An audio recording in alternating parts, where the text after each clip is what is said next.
Shalom kepada seluruh orang tua murid Sekolah Tunas Bangsa, baik itu mulai dari TK, Taman Kanak-kanak atau Playgroup, sampai kepada setiap orang tua yang ada di sekolah menengah pertama atau SMP.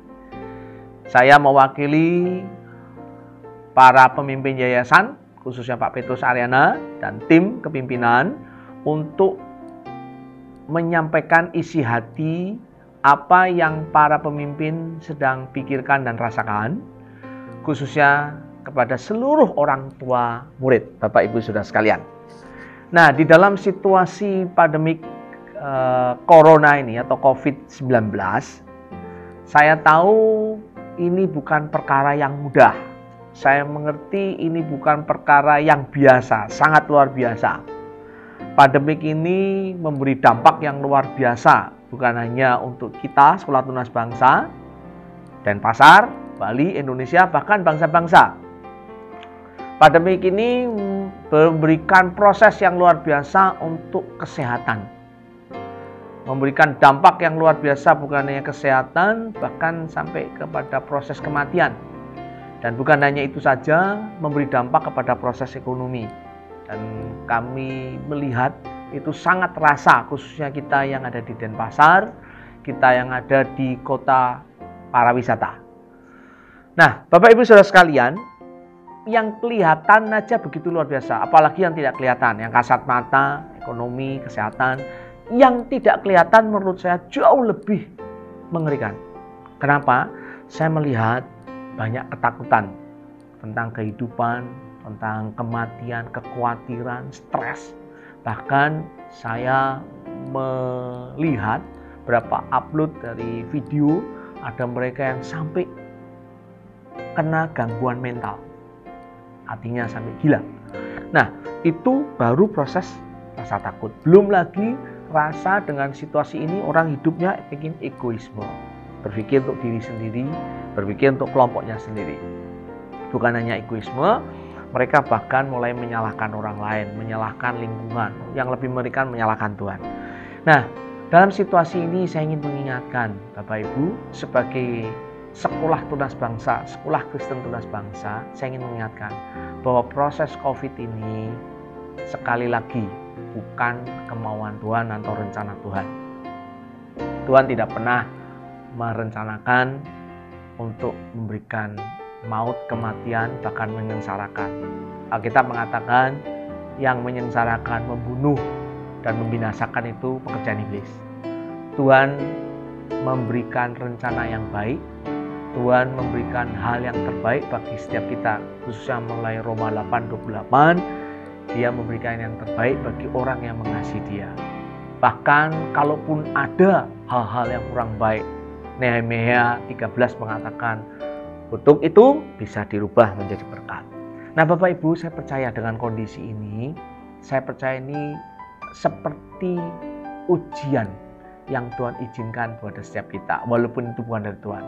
Tuhan memakai situasi ini untuk kebaikan, untuk proses yang menjadi mimpi kita, yang menjadi tujuan sekolah ini, yaitu pembentukan karakter. Bapak Ibu, saya ingin mengingatkan, proses ini adalah proses yang sangat baik.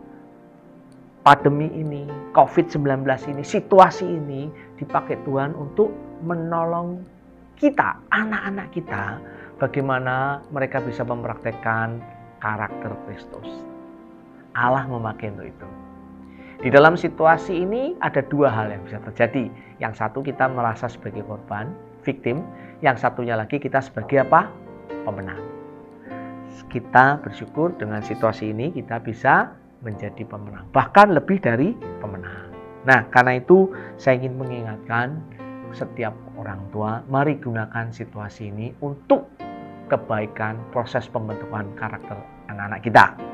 Anak-anak kita belajar untuk menguasai diri, anak-anak kita belajar untuk taat, anak-anak kita belajar untuk penuh perhatian, belajar untuk tetap ramah, bersyukur dengan situasi apapun juga, dan proses karakter menjadi proses yang hidup. Nah, selain itu juga dalam situasi ini saya melihat orang tua yang luar biasa. Sekali lagi terima kasih. Bapak Ibu mendampingi anak-anak bahkan menjadi pemenang-pemenang yang luar biasa. Bapak Ibu mendampingi proses pembelajaran, di tengah-tengah harus memikirkan situasi keluarga, situasi pekerjaan, situasi yang lainnya. Tapi Bapak Ibu menjadi pendamping-pendamping yang luar biasa. Terima kasih untuk hal ini. Selain itu juga, saya juga ingin mengucapkan terima kasih kepada guru-guru yang luar biasa dengan proses ini, proses pembelajaran ini, sesuatu yang tidak direncanakan dan tidak disiapkan, tapi kita harus melalui proses pembelajaran ini. Guru-guru, terima kasih untuk dedikasi Anda yang luar biasa, sehingga proses pembelajaran tetap berjalan dengan apa yang kita bisa lakukan. Mungkin ada banyak kelemahan, tapi ini yang terbaik yang kita bisa lakukan. Saya jadi teringat ada 3 segitiga yang sangat penting dalam proses pelaksanaan pendidikan di Sekolah Tunas Bangsa. Yang pertama adalah melalui orang tua, murid, dan guru. Nah, dalam proses ini juga kami ingin menyampaikan beberapa hal yang menjadi isi hati kami. Bapak Ibu Saudara sekalian, dalam proses pandemi ini saya mendorong setiap kita betul-betul berfokus proses pembinaan, pembentukan karakter anak-anak kita. Salah satu tagar yang luar biasa di dalam masa-masa situasi ini adalah stay at home. Tinggal di rumah saja. Nah, saya percaya kata-kata rumah menjadi kata-kata yang baik. Kenapa? Karena kadang-kadang dengan kesibukan kita yang lalu, dengan pekerjaan kita, profesi kita, kadang-kadang kita lupa dengan rumah. Kita lupa dengan keluarga kita. Tapi dengan kata-kata ini kita diingatkan bahwa kita memberi perhatian kepada rumah, memberi perhatian kepada suami istri, dan yang penting dalam konteks saya berbicara anak-anak kita, yang baik itu di TK, baik itu di SD, maupun baik itu di sekolah menengah pertama atau SMP. Karena itu Bapak Ibu, saya mengingatkan, mari gunakan hari-hari ini, sebentar lagi kita akan libur dan persiapan tahun pembelajaran 2021, saya berharap orang tua betul-betul menyiapkan. Saya mengingatkan pada waktu beberapa pertemuan kita waktu belajar bersama atau WBB, saya sering mengingatkan bahwa proses pembentukan karakter usia 0 sampai 12 itu menjadi proses yang sangat penting. 0 sampai 5 ibu, pengaruh ibu, 6 sampai 12 atau 13 ayah, 13 sampai 18 pengaruh daripada teman-teman atau peer. Nah, mari kita gunakan proses ini. Sekali lagi, proses ini dengan adanya pandemi ini, Allah ingin memakai untuk proses pembentukan karakter anak-anak kita di tengah-tengah situasi yang menakutkan, mencempaskan ini.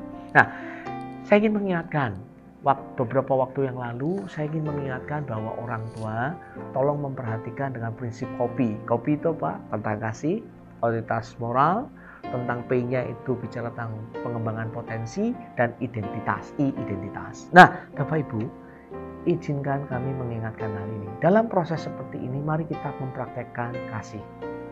Kata ganti Kristen, karakter Kristus adalah kasih. Mari Bapak Ibu, gunakan kita mengekspresikan kasih kita, memberikan kasih. Kasih ekspresinya adalah memberikan waktu yang lebih. Gunakan nanti liburan atau menyiapkan tahun pembelajaran 2021, kita memberikan waktu, kita memberikan perhatian kita kepada anak-anak kita. Saya tahu kita mengalami situasi yang tidak mudah, tekanan-tekanan yang tidak mudah, tapi mari kita menjadikan proses kasih. Yang kedua, mari kita membangun otoritas moral. Otoritas moral kata pentingnya apa? Kita menemukan apa yang menjadi rencana Allah dalam kehidupan anak-anak kita. Apa yang menjadi kerinduan Allah untuk Tuhan memakai anak-anak kita. Ini dikaitkan dengan pengembangan potensi, dengan menemukan bakat, minat anak-anak. Siapa tahu dengan situasi hari-hari ini, bukan berarti anak TK tidak bisa. Karena mimpi, beberapa pakar mengatakan umur 6 sudah bisa dapat mimpi, mendapatkan sesuatu yang mungkin jadi impian dia atau cita-cita dia. Mari Bapak Ibu mendampingi dengan proses pengembangan potensi dan otoritas moral, menemukan mimpi-mimpi mereka. Dengan berkomunikasi, dengan waktu yang ada ngobrol, kita bisa bertanya tentang mimpi dia, tentang apa yang Tuhan mau kerjakan dalam kehidupan mereka. Dan saya percaya dalam proses ini anak-anak bisa mengembangkan identitas dia. Dia bukan hanya mendapatkan mimpinya, tapi dengan bantuan orang tua, kalau salah satu proses identitas adalah menemukan table of support, orang-orang yang bisa mendampingi selain orang tua. Mungkin dia akan bertemu dengan orang-orang yang mungkin bisa menolong anak-anak kita untuk mengerti tentang mimpinya. Kita bisa menemukan dalam waktu yang lalu saya sebut mentor, coach yang baik untuk anak-anak kita. Menemukan teman-teman yang mendorong anak kita mencapai apa yang menjadi mimpi, apa yang menjadi rencana Allah dalam hidup dia. Nah, karena itu saya ingin mengingatkan pada setiap orang tua. Mari kita gunakan proses pandemi ini menjadi proses untuk mengembangkan anak-anak kita. Yang pertama, anak-anak kita mengalami kasih, anak kita bisa tahu apa yang menjadi mimpi dia, mengetahui apa yang menjadi rencana Allah atas hidup dia, dan anak-anak kita juga bisa mengerti apa yang menjadi talenta, bakat, minat dia, dan dia menemukan orang-orang di sekelilingnya yang menolong dia, pelatih kehidupan, coach kehidupan dia, life coach dia, menemukan mentor dia, dan saya percaya ini akan memberikan proses yang luar biasa. Ini yang saya pikir yang disebut dengan life skill. Anak-anak kita akan menemukan life skill kehidupannya. Selain itu Bapak Ibu, saya juga mengingatkan, kita juga mesti mempersiapkan pembelajaran tahun 2020 sampai 2021.